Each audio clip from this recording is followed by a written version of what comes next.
Dear students, in this video we are going to discuss T and pi representation of two-port network. So figure 1, we have three resistances. Two resistances are connected in series and one resistance is connected in parallel, that is in shunt branch.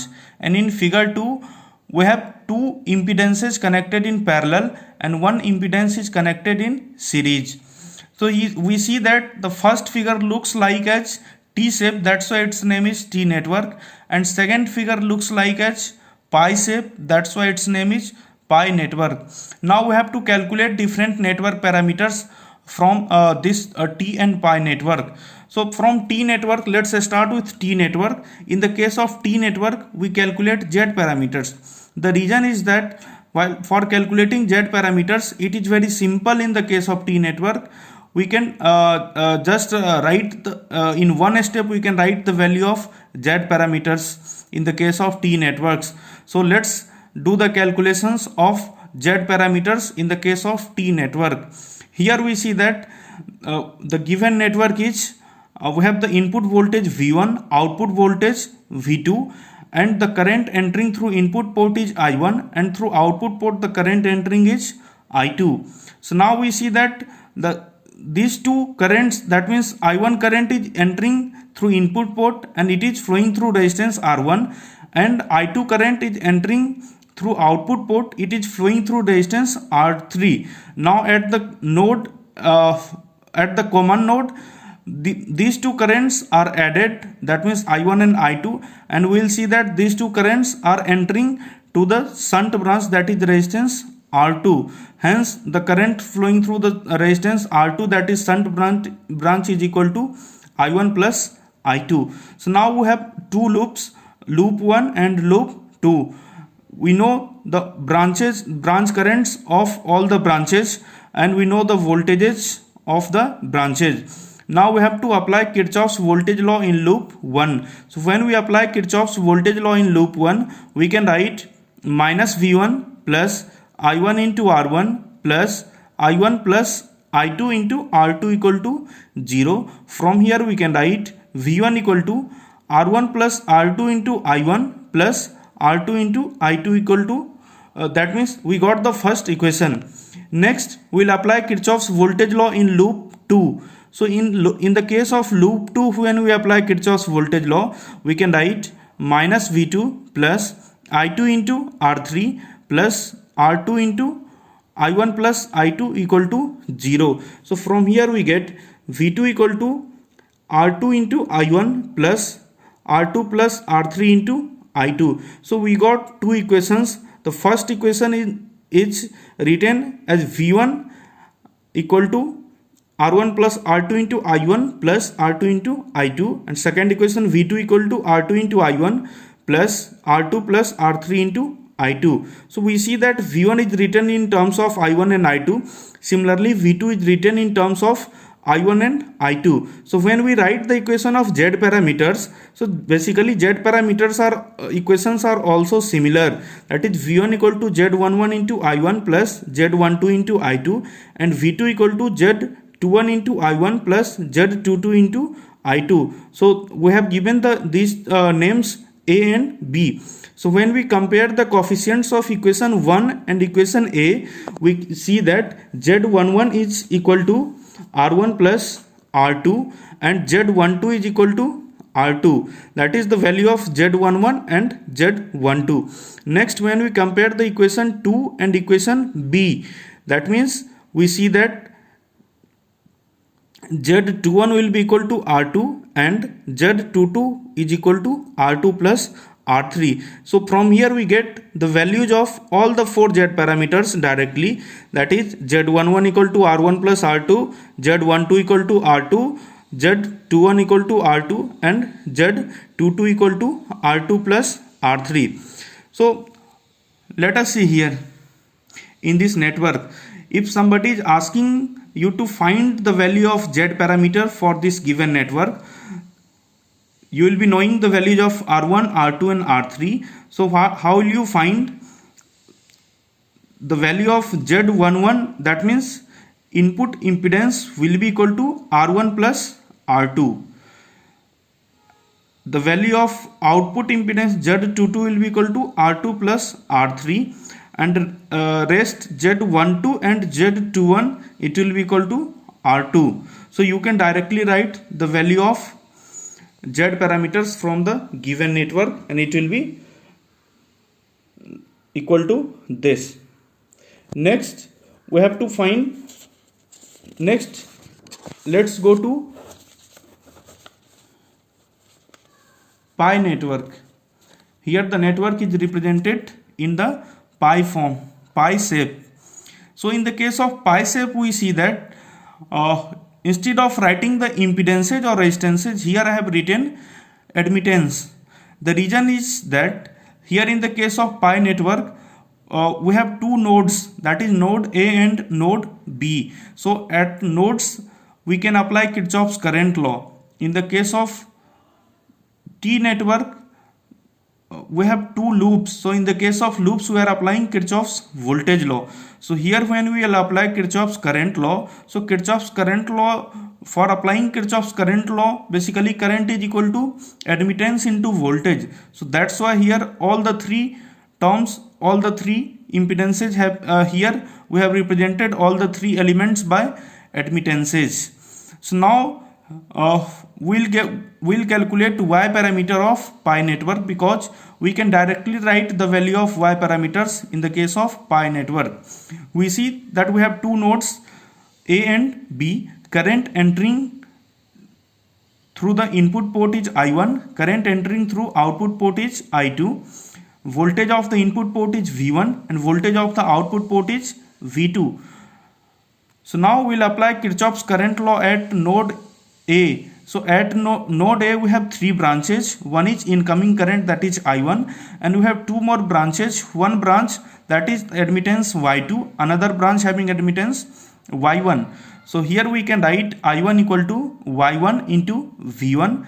That means V1 is the potential difference across Y1 branch. Next we'll write plus Y2 into V1 minus V2. So here V1 minus V2 is the potential difference of Y2 branch. So from here we can write I1 equal to Y1 plus Y2 into V1 minus Y2 into V2. Now we'll apply Kirchhoff's current law at node B. So at node B we can see that we have three branches. One is incoming current I2, and then we have two branches Y2 and Y3. So when we write Kirchhoff's current law here, we'll write I2 will be equal to Y3 into V2 plus Y2 into V2 minus V1. So I have written the equation here, I2 equal to Y3 into V2 plus Y2 into V2 minus V1. From here we get I2 equal to minus Y2 into V1 plus Y2 plus Y3 into V2. Now when we write y parameter equations, we get I1 equal to y11 into V1 plus y12 into V2, and I2 equal to y21 into V1 plus y22 into V2. So now when we compare the equation 1 and equation A, so from here we can write the value of y11 will be equal to y1 plus y2, and y12 will be equal to minus y2. Now we'll compare the equation 2 and equation B. So when we compare the equation 2 and equation B, we can write, by comparing the coefficients, we can write y21 will be equal to minus y2 and y22 will be equal to y2 plus y3. So when we write the y parameter matrix, we see that y11 is equal to y1 plus y2, y12 equal to minus y2, y21 equal to minus y2, and y22 equal to y2 plus y3. That means from this network, if somebody is asking you to find the value of y parameters, so y11 will be equal to the sum of y1 plus y2. Similarly, y22 will be equal to y2 plus y3. Next, y12 will be equal to y21 and its value will be equal to minus y2. So this is the y parameter of pi network. Now let us solve a numerical problem.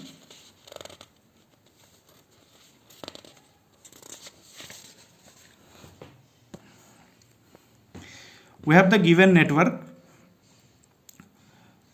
The series branch has an impedance of J5 ohm, shunt branches having resistances of 10 ohm and 20 ohm.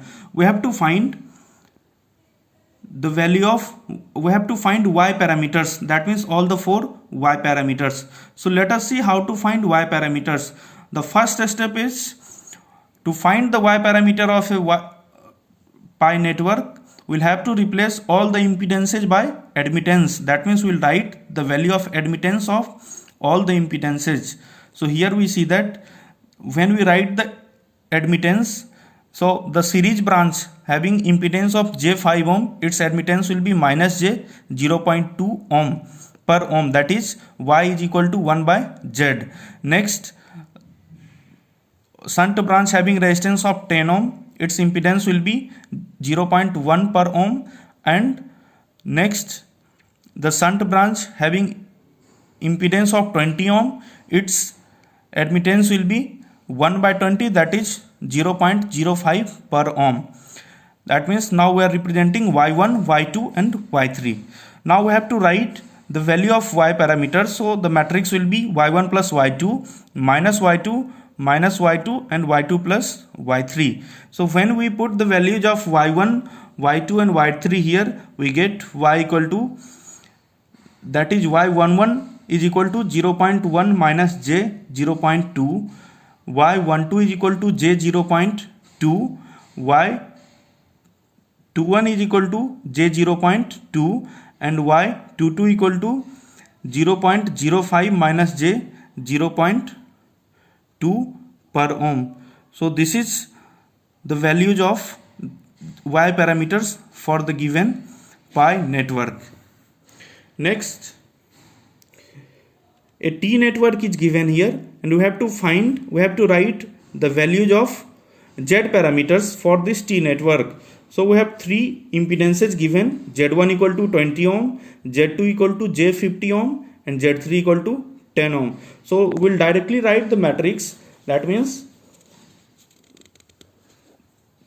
Z will be equal to Z1 plus Z2, Z2, Z2 and Z2 plus Z3. So when we put the values of Z1, Z2 and Z3 here, we will get Z11 will be equal to 20 plus J50, Z12 is equal to J50, Z21 equal to J50 and Z22 equal to 10 plus J50 ohm. So we got the values of Z parameters directly for the T network. So whenever you will get a question of pi network or T network, so they will ask you Z parameter in the case of T network and Y parameter in the case of pi network. If they are asking some different parameters for this network, then for that we'll have to go through the conventional calculations. Next, let us see one problem of lattice network. Here we see that all the 4 impedances of this lattice network, the values are different here. 4 ohm and 6 ohm are connected in series and the diagonal shunt branches impedances are 2 ohm and 8 ohm. Here we have to find the values of Z parameters. So here let us see how can we find, actually all the values are different here. So the first step for finding Z parameters is we'll make I2 equal to 0 and we'll connect a battery of voltage V1 at the input terminal. So I have reconstructed the networks and see the network. Here we have connected a battery of voltage V1 and I2, the value of I2 is 0 and the voltage across the output port will be V2. Next, now by applying Kirchhoff's voltage law, we have to find the relation between V1 and I1. Then we have to find the relation between V2 and I1. So let us see how to find the relations between voltages and currents here. We see that current I1 is entering through input port. Now this current I1 is being divided into 2 paths. We see the path 1 I have shown by here in the figure, path 1. The path 1 has 2 resistances, 4 ohm and 8 ohm. These 2 resistances are connected in series. So total resistance of path 1 is equal to 12 ohm. Next, in the case of path 2 path 2 we have two resistances, 2 ohm and 6 ohm. So total resistance of path 2 is 8 ohm. Now we have to find the values of currents in these two paths by applying current divider rule. So when we calculate the value of current in path 1, so it will be I1 will be equal to path 1, the current will be I1 into 8 divided by 12 plus 8. From here we get the path 1 current is 2I1 by 5. So that's why I have shown the current equal to 2I1 by 5. Next we have second path. The current, by applying current divider rule, will write the current through path 2 will be I1 into 12 divided by 20, that is it is equal to 3I1 divided by 5. So I have shown the values of currents in the paths. Now we'll have to apply Kirchhoff's voltage law in path 1. In the path 1, when we apply Kirchhoff's voltage law, we have three elements, that is voltage source V1, 4 ohm resistance and 8 ohm resistance. So we apply Kirchhoff's voltage law here. We'll write minus V1 plus 4 into 2I1 by 5 plus 8 into 2I1 by 5 equal to 0. From here we can write V1 equal to 24I1 divided by 5. So from here Z11 is equal to V1 divided by I1 and it will be equal to 24 divided by 5 ohm. Next we have to find the relation between V1, V2 and I1. So to find the relation between V2 and I1, we can again we'll have to apply Kirchhoff's voltage law. Now we have to select the loop in which we'll apply Kirchhoff's voltage law. So we see that we'll take the path of having four elements, that is V1, 4 ohm resistance, V2 and 6 ohm resistance.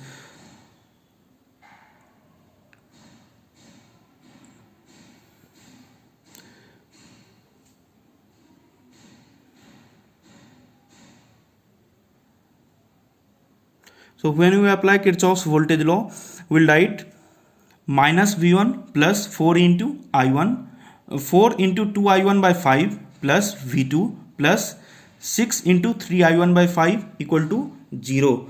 So this is the equation. From here we will get V2 equal to V1 minus 26I1 by 5. Since we have to find the relation between V2 and I1, so we'll have to replace V1 in terms of I1. So for the calculation of Z11, we got one relation, that is V1 equal to 24 into I1 divided by 5. So from here we write V2 equal to 24 I1 by 5 minus 26 I1 by 5. So here we get V2 equal to minus 2 I1 by 5. So when we write Z21, it will be equal to V2 divided by I1 and it is equal to minus 2 divided by 5 ohm. So this is the value of Z21. So from the first case, by putting I2 equal to 0, we got two values, that is Z11 and Z21. Next step, we'll have to make I1 equal to 0 and we'll calculate the values of Z12 and Z22. So here we see in the second step, we have connected the battery across the output terminal. The V2 battery is connected and it is delivering a current I2, and across the input terminal current I1 is equal to 0.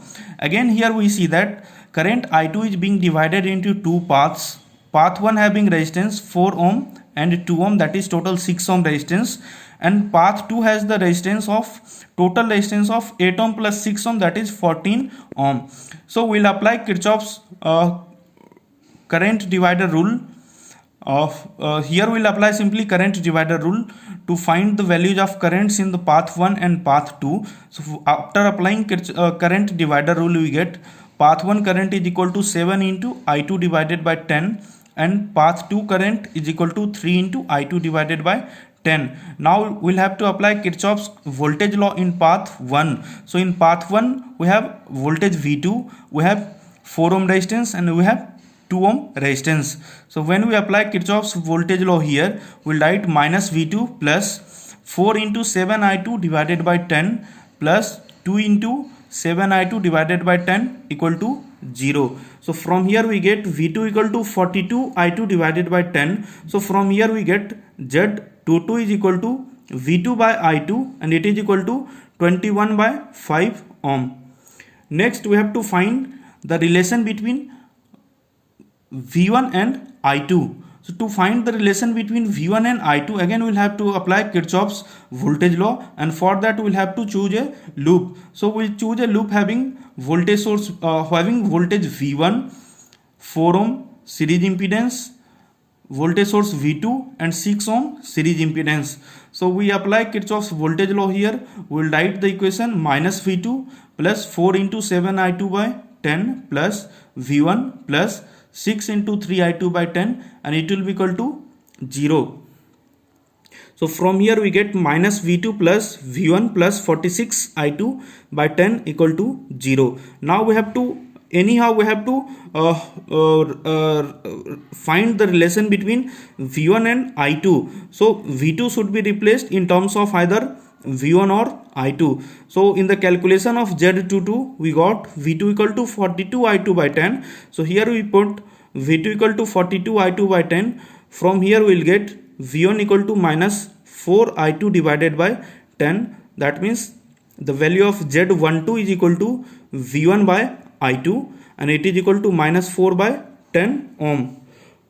So here this is the values of all the 4 Z parameters. That means Z11 equal to 24 by 5 ohm, Z12 equal to minus 2 by 5 ohm, Z21 equal to minus 2 by 5 ohm, and Z22 is equal to 21 by 5 ohm.